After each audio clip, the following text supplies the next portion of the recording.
Vítame vás pri sledovaní správ redaktorskej školy. Aj vy ste už vyhodili do smetí niečo, čo vám potom chýbalo? Zrejme nie ste jediní. Či už únava alebo roztržitosť často spôsobujú, že do koša putujú aj veci, ktoré tam nepatria. Prekvapení z obsahu kontajnerov bývajú najmä smetiari.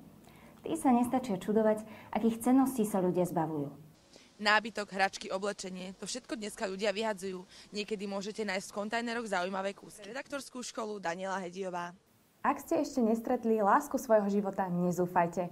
Našou ďalšou reportážou vás presvedčíme o tom, že sa to môže stať aj na mieste, kde by ste to nikdy nečakali. Napríklad v takom autobuse či električke. Predstavte si, že by ste v električke stretli lásku svojho života. Nečakané stretnutie môže zmeniť nielen vás. Pre redaktorskú školu Ivana Šureková. Nikomu nie je príjemné, ak ho zobudí niečo nečakané. Ak ste si práve spomenuli na ostrý zvuk vášho budíka, vedzte, že to môže byť aj horšie. Obyvateľov viacerých sídlisk trápi skorý odvoz odpadu. Stávate na zvuk takéhoto budíka? Obyvateľov Dúbravky budí niečo iné. Školu Veronika Mondočková. Možno ste sa s tým stretli už aj vy. Bolesť hlavy, zlá nálada či iba nepríjemný pocit v žalúdku.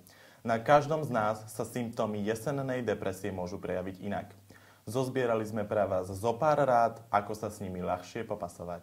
Jesenné počasie značne ovplyvňuje náladu človeka. Školu Inka Galbáčová. Ďakujem vám za pozornosť, prajem vám pekný večer.